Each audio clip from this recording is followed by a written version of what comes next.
Sadhu, sadhu, sadhu. Namo tassa bhagavato arahato samma sambuddhassa. Namo tassa bhagavato arahato samma sambuddhassa. Namo tassa bhagavato arahato samma sambuddhassa. Homage to the exalted one, the worthy one, the supremely enlightened one. Sadhu, sadhu, sadhu. Dear friends in Dhamma, here the Leicester Buddhist Vihara, first time I start my sermons, and I am very happy to meet you here. And first of all, I would like to ask you that please forgive me if I have some mistakes in my English. Okay? And I would like to explain as a summary what Buddhism is. And all Buddhist doctrines can be included into one stanza, what Buddha taught. I think all of you know the stanza. Can you remember? Sabba papassa. Yes, very good. Sabba papassa akaranam kusalassa upasampada sacitta pariyodapanam etang buddhana sasanam. This is the message of the all Buddhas who appeared in the world. Sabba papassa akaranam, not to do evil. Kusalassa upasampada, do good. Sacitta pariyodapanam, purifying one's mind. This is the message of all Buddhas who appeared in the world from time to time. The very first one is not to do evil. Why we should avoid? Why we should not do evil? What is the reason? If we do something with impure mind, we will have negative results, bad results. Not only hereafter, but in this immediate life, we have to face a lot of problems when we do some bad deeds, unwholesome deeds in our life. That is why Buddha very kindly advised us to not to do evil. And Buddha says, if someone does something with impure mind, physically, verbally or mentally, unwholesome results will follow us. That is why we should avoid, we should not do evil actions. That is the first advice of all Buddhas in this world. And the second one, kusalassa upasampada, practicing good deeds, physically, verbally and mentally. What are the good deeds? According to Buddhism, what are the main good deeds, meritorious deeds that we can practice in our life? There are three meritorious deeds, wholesome deeds. They are dana, sila, bhavana. Practicing generosity, practicing virtue, and practicing meditation. These are the meritorious deeds, wholesome deeds that we can practice for our inner peace. If we do something with pure mind, physically, verbally or mentally, we will have good results, fruitful results. Not only hereafter, but in this life, we can see the results. That is why Buddha very kindly advised us to practice good deeds as much as we can with pure mind. When our mind is pure and calm, automatically we practice good deeds in our life. I think you have heard Mangala Sutta, the discourse of blessings. There are 38 blessings that Buddha has explained in Mangala Sutta. When our mind is pure and calm, then we do good deeds. What are the blessings that Buddha explained in this sutta? Mata pitu uppattanam. Taking care of our parents is a blessing, supreme blessing. Dhanancha Dhammacharyacha. Practicing generosity, practicing virtue is a supreme blessing. Dhamma savanam. Listening to Dhamma is a supreme blessing. Discussing Dhamma is a supreme blessing. Arya Satchana Dassanam. Seeing the Four Noble Truths is a supreme blessing. Finally, Buddha explained, making an unshaken mind among 8 worldly conditions is a supreme blessing. Puttassa loka dhammehi chittang yassana kampati. Asokang virajang khemang etam mangalam uttamam. Making an unshaken mind among the 8 worldly conditions, among good and bad, praise and blame, happiness and unhappiness. If we can make an unshaken mind, that is the highest blessing. When our mind is pure, these are the blessings that happen in our life. And Buddha says, the more we practice merits, the more we are happy. When we do good deeds as generosity, virtue, and meditation, then we are happy. Day by day, our happiness increases. And according to my understanding, all good qualities depends on 3 meritorious deeds: generosity, virtue, and meditation. These meritorious deeds can be divided into 2. In one thing, in conventional truth. The other one is absolute truth, ultimate truth, paramattha satya. Both of them are very important. In the primary level, we practice 3 meritorious deeds in conventional truth. It means that we practice generosity. We offer something to others. We think there is a person outside. And also, we practice virtue, discipline in our speech and behavior, sila. There we think that there is a person outside, I am also here, there is a permanent world in conventional truth. Then third one, meditation, practicing loving kindness. Practicing loving kindness is the highest merit in the conventional truth. When we go around the circle of samsara, if we can practice loving kindness meditation, that is the highest merit according to what Buddha taught.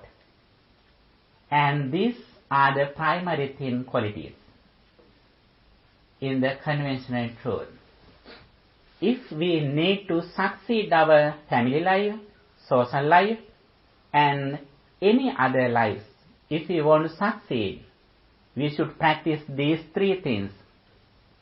If we want to win friends, sometimes a person asks Buddha, how we win friends? What is the quality when we are going to win our friends? Buddha says, practicing generosity is the quality to win friends. If you are greedy, you have no many friends. If you are generous, you can make a lot of friends. That is very important. The second one is sila, or virtue. Buddha says, if you have a virtuous life, then your friends, your relatives are confident in you. They trust in you. if you practice at least 5 precepts, then your relatives, your friends automatically respect you. If you want to succeed your social life, Buddha says, be virtuous. Practice virtue. Practicing virtue is the way to succeed our social life. Then, in bhavana, meditation, practicing loving kindness. Buddha says in Metta Sutta, Karaniya Metta Sutta, he who wishes to attain the peace of mind has to practice loving kindness. He who doesn't practice loving kindness, it means he hasn't started his spiritual life. The reason is, one of the main reasons of suffering is anger. If you want to become a peaceful life, you have to practice loving kindness. That is very important. When we discuss Buddha's message, all Buddhist doctrines can be included into 2 pillars. One of them is practicing loving kindness or compassion, as you said.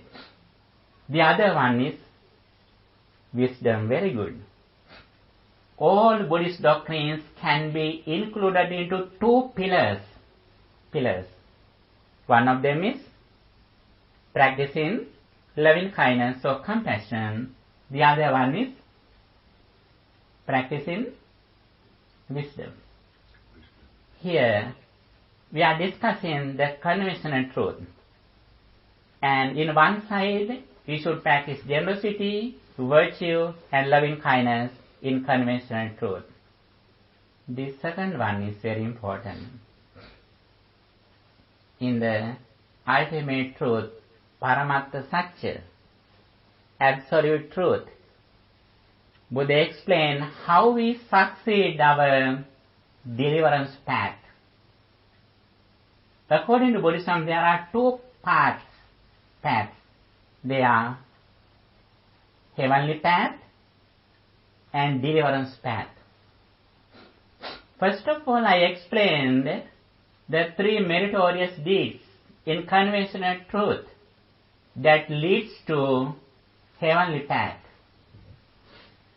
If we can practice 3 meritorious deeds in our life as much as we can, we have a guarantee that we will have a blissful life when we live this life. We should have a confidence. That is very important. The second one is the deliverance path. This is the very, very important thing. Here, it is very important to understand the impermanence, what Buddha taught, anicca. Understanding the impermanence, anicca, is the turning point whether you have listening to the Buddha's message. When you meet a person who knows Dhamma, then he may ask you some questions because he needs to where you are in wisdom. Buddha says, discussion is the way to understand a person's intelligence or wisdom. Sākaccāya paññā veditabbo. By discussing, we understand a person's wisdom or intelligence. That is very important. Here, as Buddha's teachings followers, we should understand impermanence or anicca. When we ask a question from a person, what anicca or impermanence is, suddenly they may say that changing. But be sure, there is a difference between impermanence and changing. Impermanence means anicca. Changing means in Pali viparinama. Viparinama and anicca are different. Changing can be understood by anyone, even scientists, by doing some research, experiments. They have discovered changing very clearly, dividing atoms. Buddha says, if someone can understand impermanence in Buddhism, he is ready to understand dukkha and anatta, suffering and egolessness. But, even scientists have discovered changing. They didn't realize dukkha and anatta. That is a very important point. Changing means it is very easy to understand. Now, sometimes you are healthy, one day you are going to unhealthy. And now this building, we can see this building, one day it is going to destroy. Little by little we are going to old age, sickness and death. Actually, this is the changing. Where Buddha realized this changing? If you know the Buddha's character, before he did his renunciation, when he was going to part with Channa minister, he knew old age, death, sickness. That is the changing. Before his renunciation, he realized changing. After he attained enlightenment, he says, Pubbe ananusutesu dhammesu chakkunuda udapadi. I realized something that before I didn't understand. Before I didn't heard. I didn't hear. I realized something when I attained enlightenment. Then his understanding with Minister Channa, seeing dead body, sick person, an old person, and his experience is different. And here I am going to explain what is the meaning of impermanence. Impermanence means, that is a very important thing, there is a very special word in Buddhism in Pali. I think, according to my understanding, it is the golden sentence that Buddha says, Ahutva sambhutam hutva nabhavisati. It means, not being occurred comes to occurrence. Being occurred will not go to occurrence. Can you repeat that, please? Yes. Not being occurred comes to occurrence. Being occurred will not go to occurrence. Sometimes we've had arisen. Yes. Arising and ceasing. Yes. For example, this sound. Before you heard this sound, there was not a sound. After you heard this sound, it doesn't remain. It didn't remain. When conditions together, the sound arises. When conditions cease, immediately the experience ceases. This is the foundation of impermanence. Understanding of impermanence depends on understanding the dependent origination.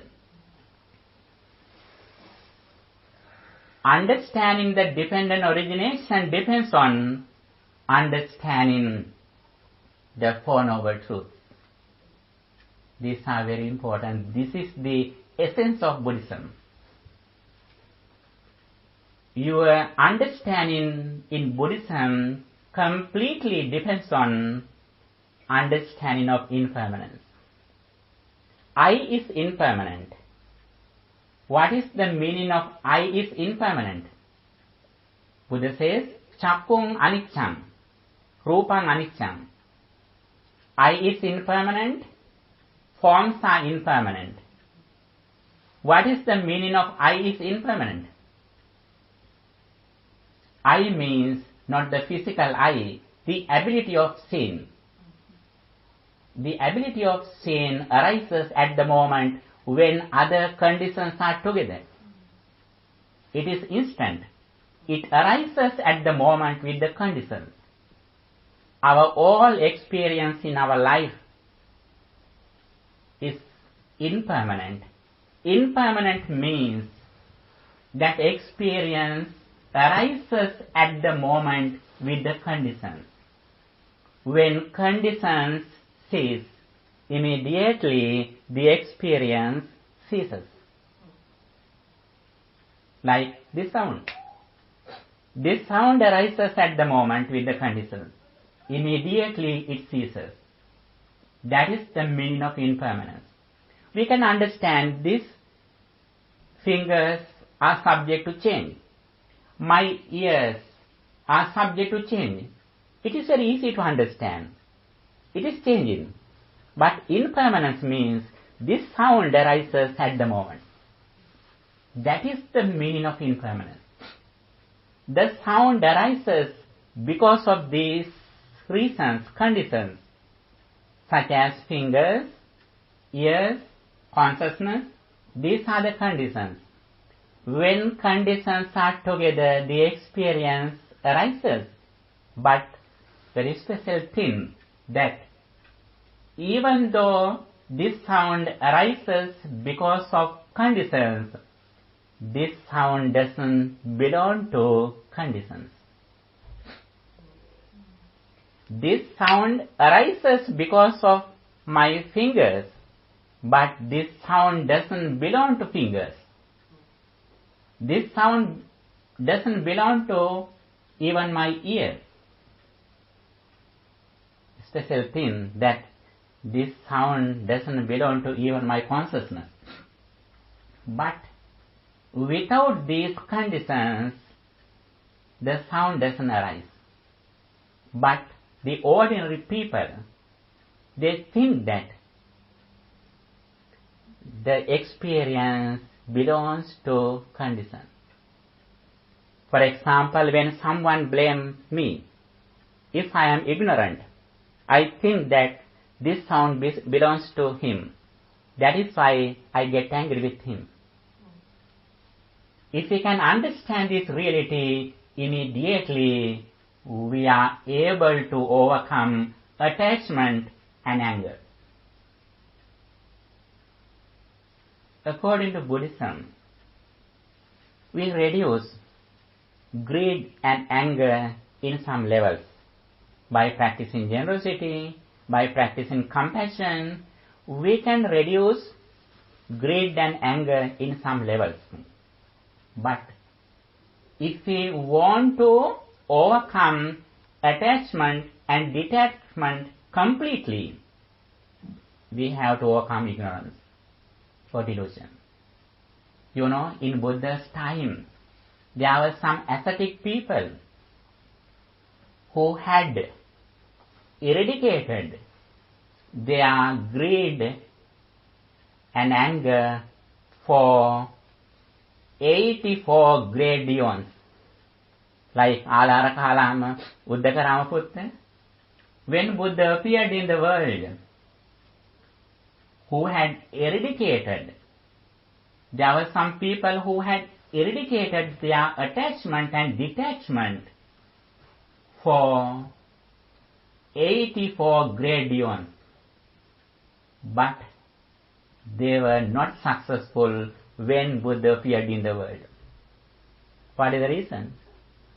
Even though they reduced greed and anger, they were unable to reduce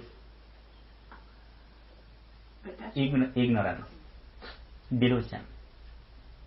The special thing in Buddhism, the way how we understand to overcome ignorance or delusion. In the second level, ultimate truth, we understand how we overcome attachment and anger completely. There it is very important to understand the meaning of anicca or impermanence.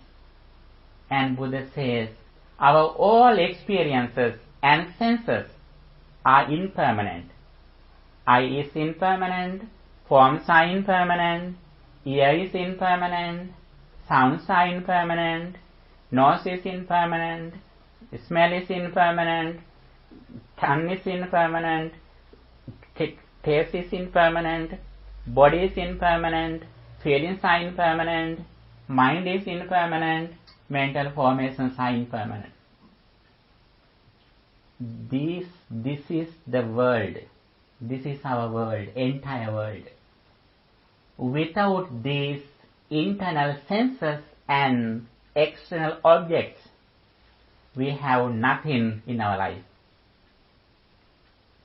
What is the nature of all these senses and objects? They are impermanent. It means they arise at the moment. In our intellectual world, in our real world, we have no ready-made things. In absolute truth, we have no ready-made things. We make something like you prepare tea. You prepare tea at the moment. Like that. Before you came here, there were no tea here.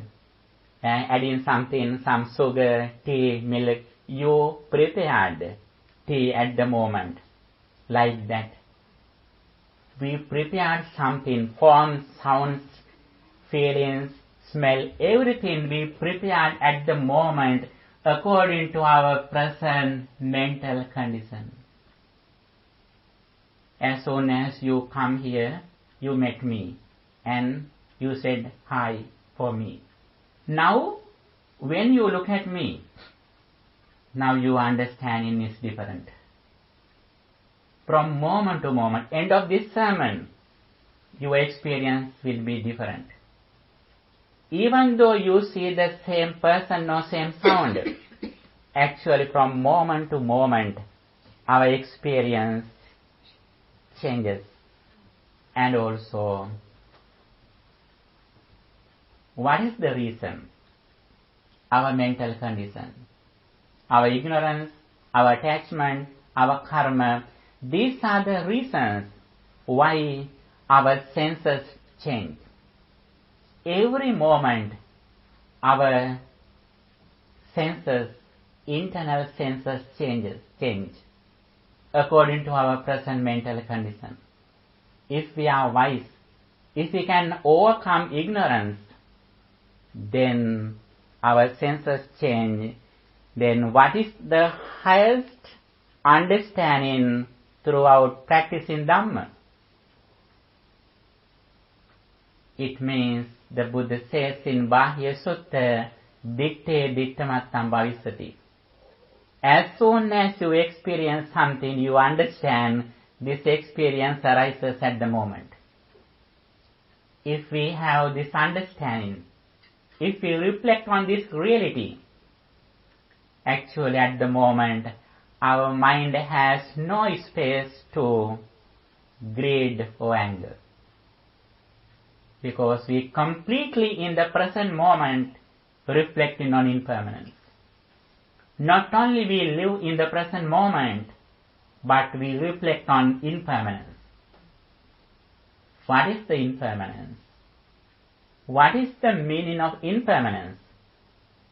Ahutva sambhutang hutva nabhavissati. Not being occurred comes to occurrence. Being occurred will not go to occurrence. Our past experience, past thought influenced the present thought, and the present thought influences the next thought, but the past experience did not come to present. The present thought will not go to future. At the moment, according to our present mental condition, the experience arises and ceases. if we have this understanding, our mind is not fixed in outside material things. If our mind is not fixed in outside material things or persons, where we are in, we have overcome suffering. We have overcome the suffering of sickness, death, and rebirth. This is the way that Buddha explained to overcome suffering. The suffering of sickness, the suffering of aging, the suffering of death. Buddha explained the way how we overcome these challenges. Buddha explained the main challenges in our life. There are 3 main challenges. Have you recognized main challenges in your life? What are the main challenges in your life according to what the Buddha taught? There are 3 challenges, main challenges in our life. They are aging, decay, death, and rebirth. These are the main challenges in our life. All Buddhist doctrines in absolute truth depends on reducing, overcoming these challenges. Buddha explained his message for 45 years how to overcome these challenges.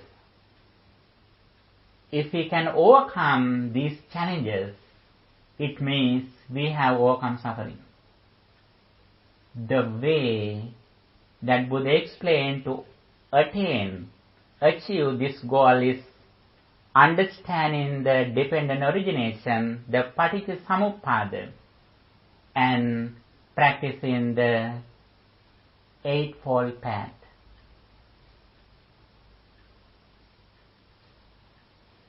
This is the summary that I wanted to explain you. Have you any question? It is clear? It is very clear.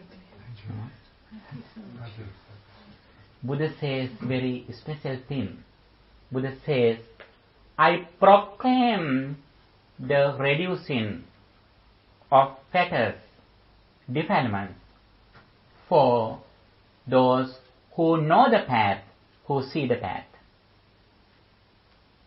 I proclaim attain enlightenment for those who know the path, who see the path. Before we start a journey, we never have been. First of all, we know the address.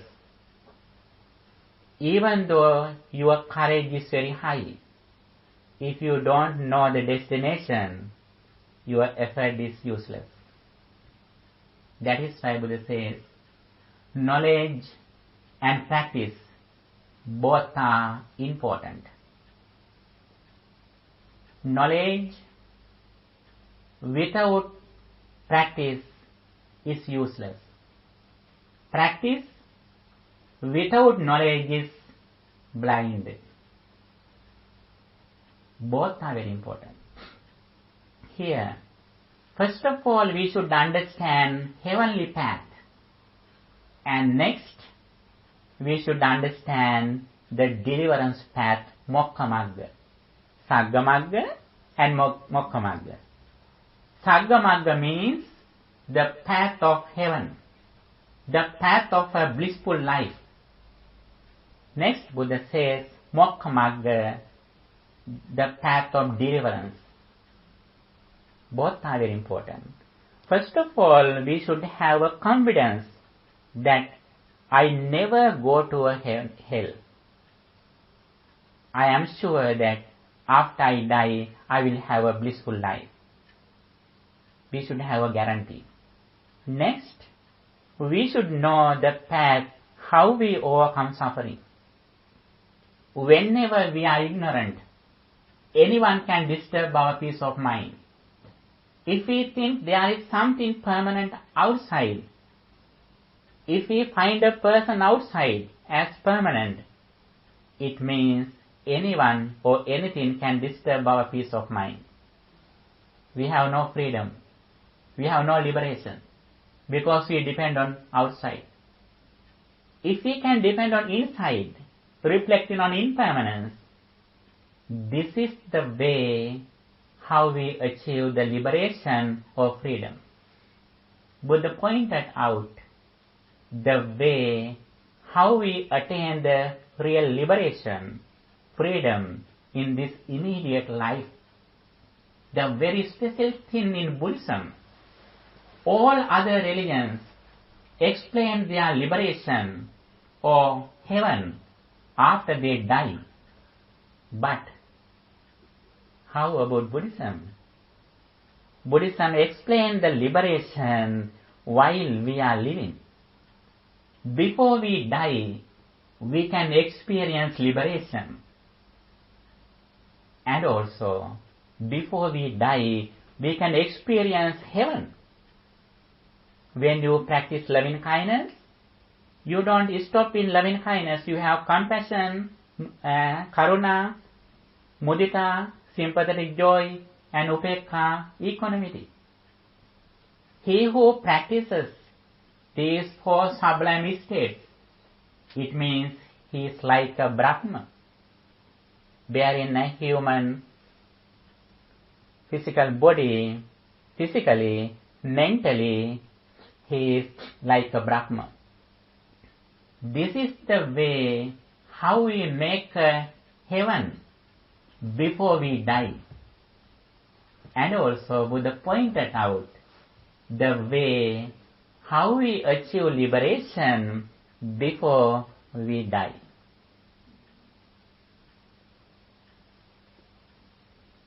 Okay, I explained it very short, okay. In my temple, sometimes I explain some sermons more than 1 hour because you are very new for me. I explain my sermon very short. Have any question? It seems that I've never really thought of it quite like that because impermanence and change have always seemed to be the same thing, saying, because we know that the world's changing and the universe is changing, so it's easy to believe that. But it seems as if you're saying that it's a entirely internal thing, and it's a way of, in a way, destroying the ego, because if you think that everything is just responding to your senses and changing, it has the effect really of stopping you sort of building up, big sort of picture of yourself and creating this. Actually, changing is also one of the characteristics of impermanence. When we discuss impermanence, impermanence has several characteristics. One of them is changing. But changing and impermanence are not completely same. Okay? Because of this impermanence, we can see some changing in the world. Not only physical world, even our mind changes from moment to moment. It is correct. But impermanence has a deep meaning. Even though we understood changing, sometimes we don't understand impermanence. Understanding impermanence completely depends on understanding the dependent origination in Buddhism. That is why sometimes, even though we have realized changing, we are not away from attachment and greed and anger. Even though scientists have discovered changing very clearly, divided in atoms in their library, in their laboratories, but they have attachment, they are angry, they are jealous. Still they have their negative thoughts, but the important thing, when we realize impermanence according to what Buddha taught, as much as we understood, we have overcome attachment and detachment. Because the more we understand impermanence according to what Buddha taught, the more we understand suffering, dukkha, and egolessness, anatta too. Those three things are interrelated. Anicca, dukkha, anatta. Three characteristics are interrelated. So permanence is a delusion, because our minds move much faster than materialism. You come along and you say, look at this house, it's been here for years and it's not changed at all. Actually, unknowing impermanence is ignorance. Unknowing impermanence is ignorance or delusion. Understanding impermanence is wisdom. Yeah. So the Pali word for impermanence is anicca. So anicca, can you explain different forms of anicca? So one form of anicca is changing. What are the other aspects of anicca? One is changing. Changing, actually, as I mentioned before, changing is also one of the characteristics of impermanence. For example, this I means the ability of seeing. That seeing depends on the physical eye. The physical eye always is subject to change. Right? It can be realized by anyone. Now I can see something, one day I will be blind. It is changing.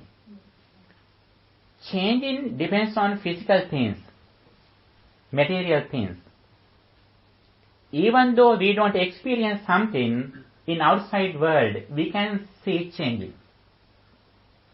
But the important thing is that impermanence depends on our experience. Even though we don't experience something outside world, they are subject to change.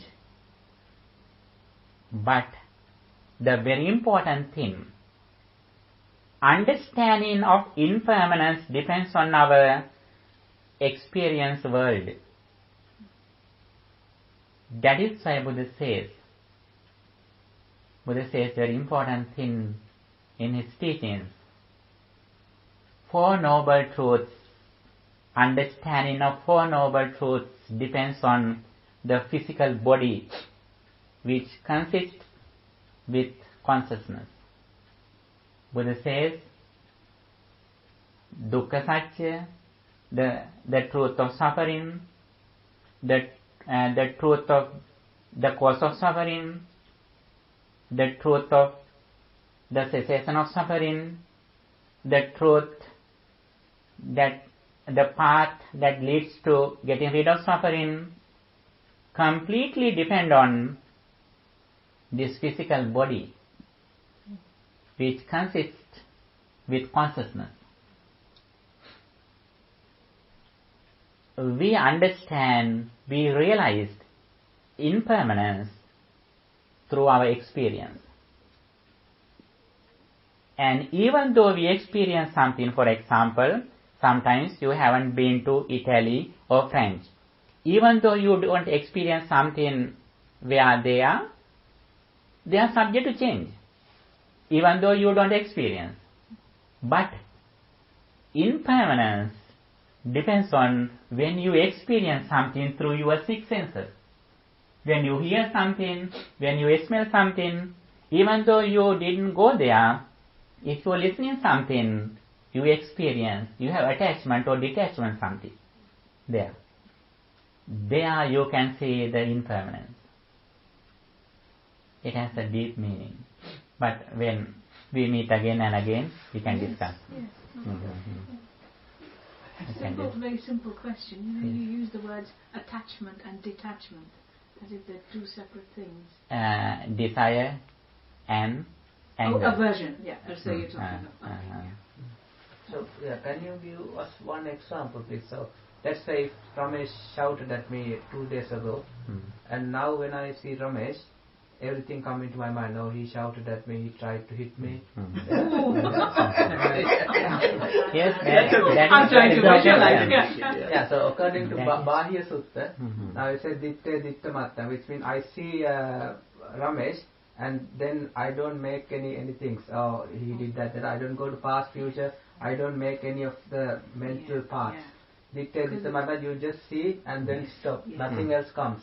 That's what we want to be. That's where we want to be. So how can you come into that stage using impermanence? Yes. Actually, when you look at him, suddenly you should understand this shadow or color comes to my eyes at the moment. And the other things, experience, not come through my eyes. Other things arise my mind with my previous experience. That previous experience also not permanent. From that day to today, it didn't come here. It stopped there when experience ceases immediately. Then again, according to the eternal truth of consciousness, Chitta Niyama, it starts here. But because of your ignorance, you think still it is happening. Your ignorance invites you to suffer that experience continuously came here until that experience, but it is ignorant. A person can blame you once. When you are ignorant, you are blamed again and again by your ignorance. That's a good example. A person can blame you once. If you are ignorant, you are blamed again and again whenever you think it. So it's just a matter really of understanding. You can't stop this thing coming at you, this anger coming at you, but it's how you treat it when you think, well, I'm not going to hold on to it, you know. That is why we should need mindfulness. Yes. Like you if said, we are in mindfulness, as soon as we experience something, we know very well, now I am in the present moment.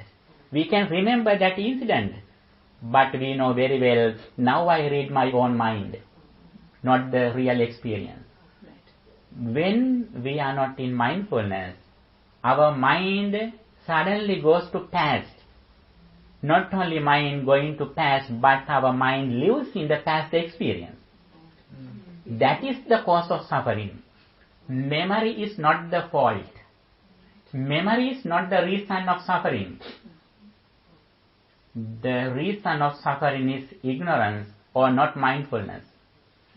If we are not in mindfulness, as soon as we experience something in the present moment, we don't know that I read my mind. Suddenly, my mind goes to past. That is the cause of suffering. With this understanding, if we can live in mindfulness completely, with reflecting on impermanence, at the moment you can remember anything which happened in the past, but you don't suffer. You don't get angry, or you don't have any attachment when we experience something in the present moment. Are they connected? You know, you say you're not suffering, you're not attached. But are you saying that not being attached, therefore, stops you from suffering? Is there a causal kind of link between these things that you've identified? Actually, the thing is, very important thing is, when we are in wisdom, actually we have no attachment to anger. There is no space. For example, when you see very dustful thing outside, you never put it in your hand. As soon as you experience, you suddenly know that this is dirty. And like that, if we are in mindfulness, as soon as we experience something, we suddenly know, we immediately know, this is the reality, then we have no ability to attach or detach. You know, in the primary level, we control our desire or anger by force in the conventional truth. But when we go to the deliverance path, as much as we reflect on impermanence, suddenly other defilements go away. Living in wisdom like put off the main switch. When you put off main switch, you don't need to put off other switches. Automatically they are gone. Like that. In primary level, we try to put off one by one. Jealousy, anger, attachment, one by one we put off by practicing loving kindness, Asubha Bhavana, or the contemplating on impurity, contemplating on death, by practicing various meditation techniques. In the primary level, we try to put off on several switches one by one. But the direct way that Buddha pointed out, reflecting on impermanence, increase in wisdom, we try to put off the switch of main switch. Then automatically, the more we reduce delusion, the more we reduce other defilements, negative thoughts. That is what Buddha says.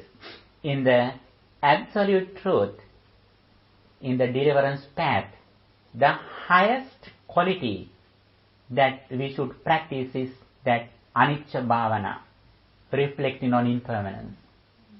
Eye is impermanent, form is impermanent, ear is impermanent, sounds are impermanent, nose is impermanent, smell is impermanent. Again and again we think it. The more we practice these things, the more we don't go to outside. The ordinary people, as soon as they experience something, they go outside, they look at outside.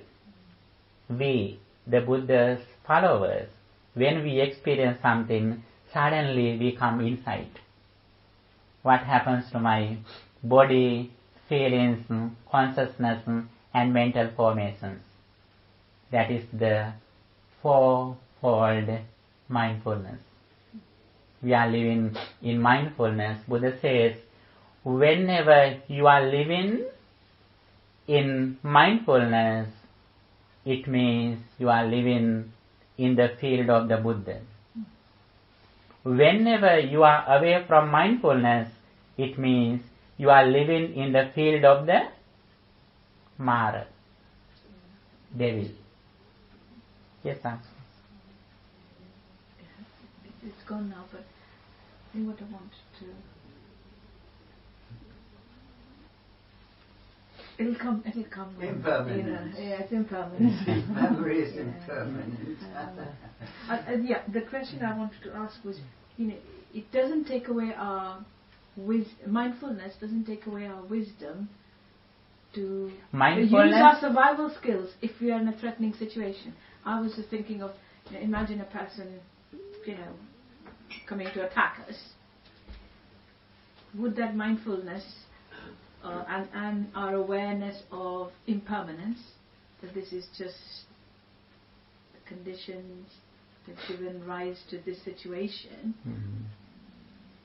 to stop us from, does it kind of say, oh well, this is not happening, this is just, or does it just experience? Does it push you towards pacifism and it'll pass?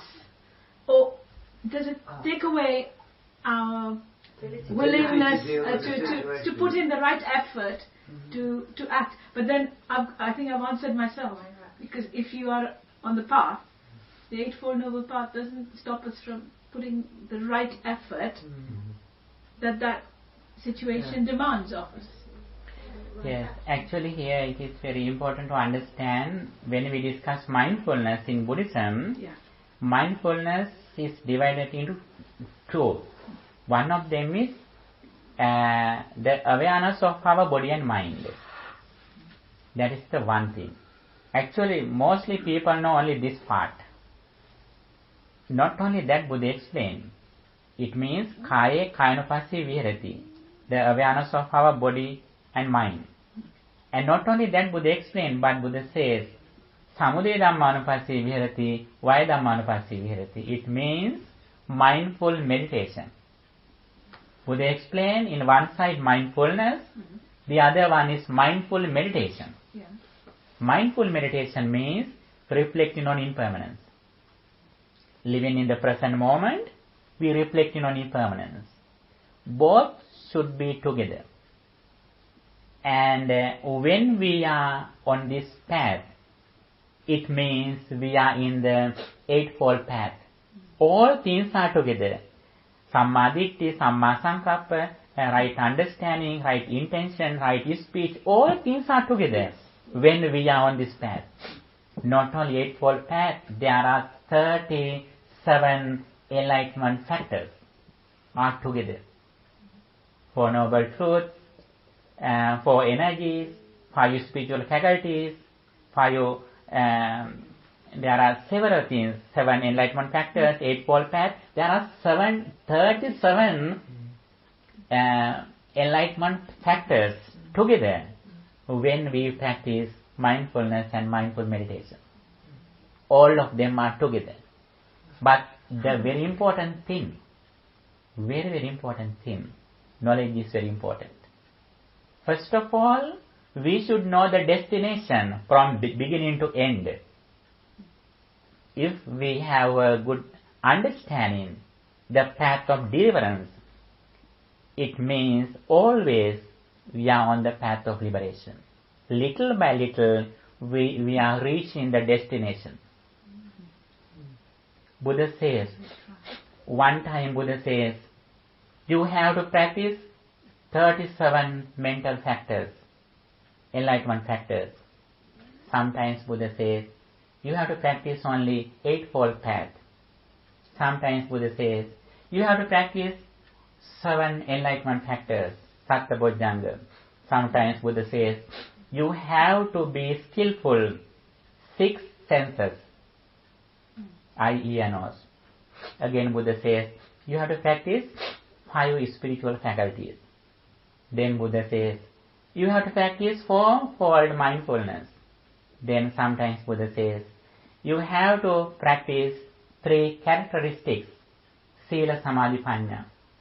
Sometimes, for some persons, Buddha says, you have to practice only 2 things, concentration and insight meditation. Finally, Buddha says, you have to practice only one thing, mindfulness. When you practice mindfulness, then all other mental factors, enlightenment factors, gradually increase. So, For a very gifted person, Buddha directly explains how we practice mindfulness or wisdom. When the audience is not gifted, then Buddha had to explain some doctrines with details. For example, as you mentioned, when Buddha met Bahya Daruchirya, Buddha explained his message in short. Evam hite Bahya Sikitabbam. Bahya, please you be your discipline in these factors, that when you see something, the experience ceases immediately. There Buddha explained the way how we improve our intelligence, wisdom. He was a gifted person because in previous Buddha's time, he had practiced this message for a long time. Therefore, he was a very gifted person. Actually, he was the person who attained enlightenment very quickly in this Buddha Sasana. Buddha explained the message in short to him, because he was a very intelligent person. And sometimes Buddha had to explain his doctrines with details, with many things, when audience were not gifted. It doesn't mean that audience is ignorant, but they were very intelligent people. But however, Buddha's message is different from audience to audience. It takes a lot of trouble to explain things over and over again in many different ways. Yes, actually in Buddha's time, when Buddha met a person, suddenly Buddha read his mind, his wisdom, how far he has practiced his wisdom in his previous life. According to his wisdom, directly Buddha explained the path. Even Sariputta couldn't do it. Only Buddha, only the Supreme Buddha could do it. But other disciples, even Sariputta Moggallana, they also explained the message, Buddha's message with details, because they didn't realize the audience intelligence very clearly. Yes. And here, in present time, we have to read a lot of discourses. We have to listen to many sermons. Yes. For this goal. Yes. Because our speech... Is it because some people can understand very quickly and others can't? So it takes a lot of trouble. There's a lot of trouble in these books to explain things from different angles and in great detail to make sure everybody gets the message.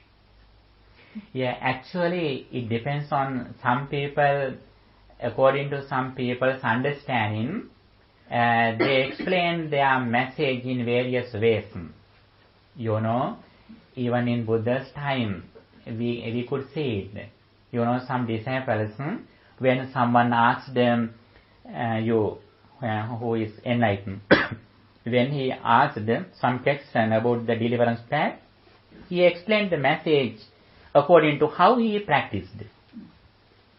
But that person's intelligence was different.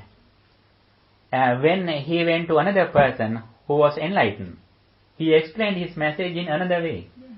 The reason is he has practiced the message in another way.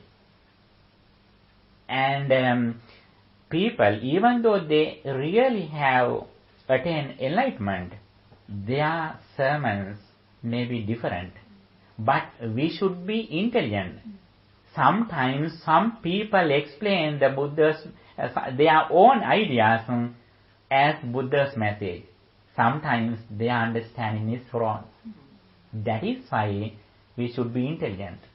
You know, when we listening to Buddha's message, especially, we should have 3 qualities. They are intelligence, or we should be wise, and we should be honest, and we should be gently spoken. We should have good attention.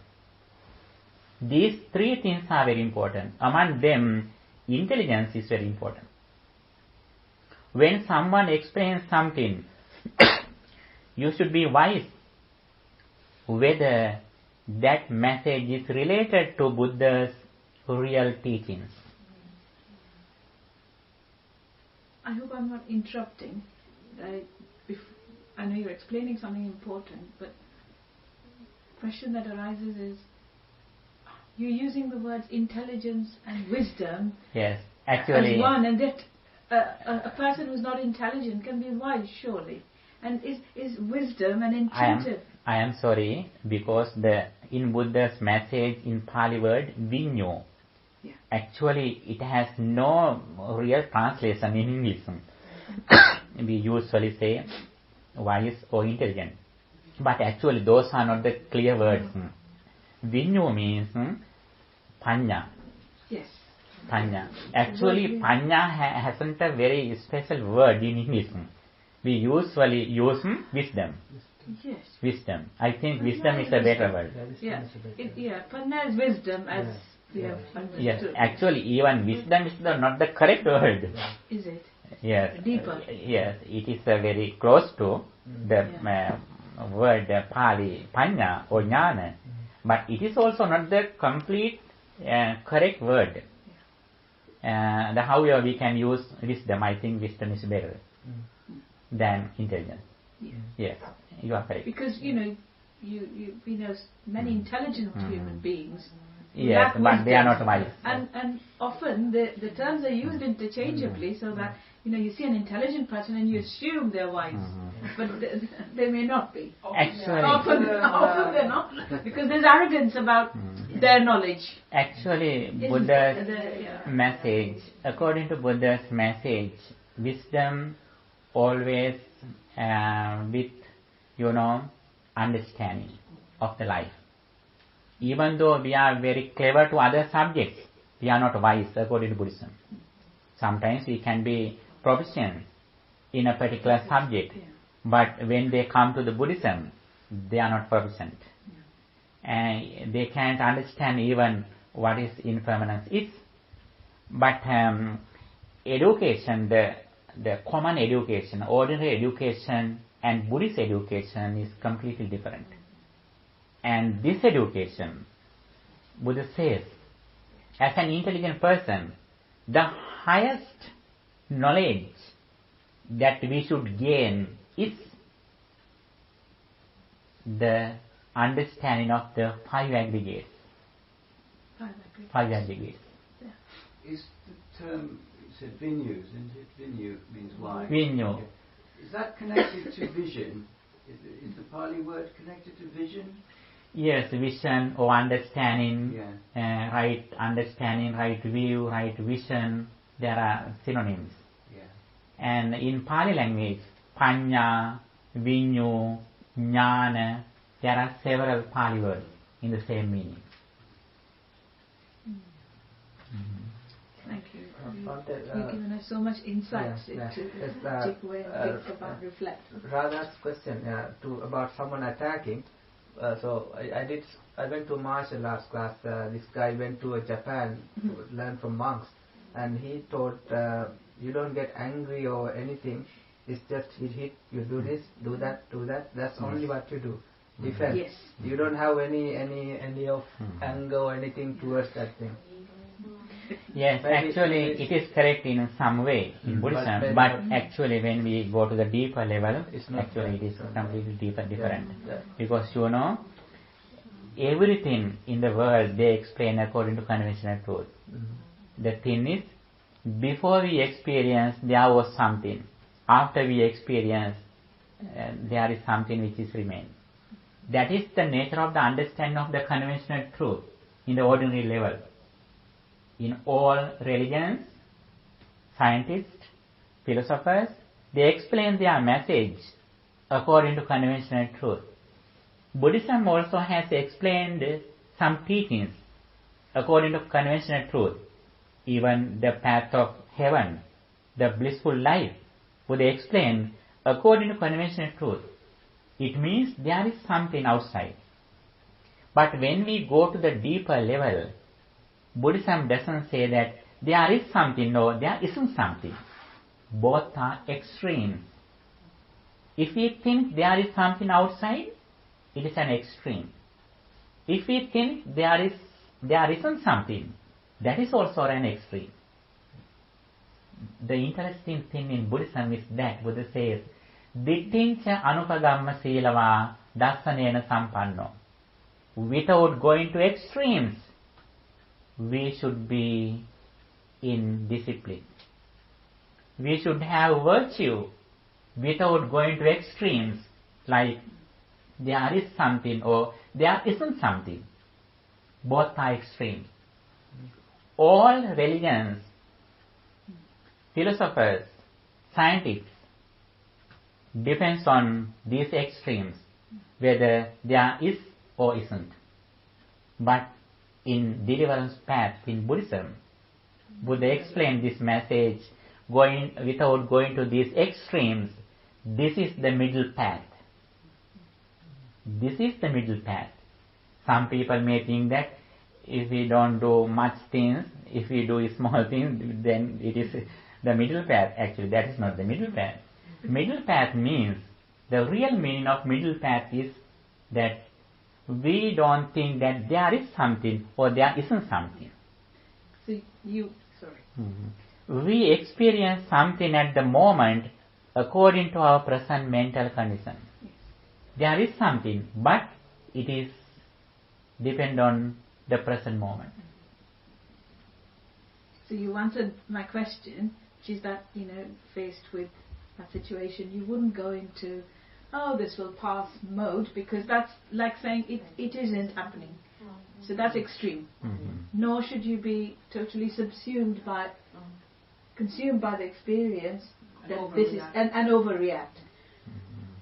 Taking the middle path allows you to see this as something that has arisen, having not been there, because it didn't occur, it has now occurred, and it will be in the state of not occurring anymore.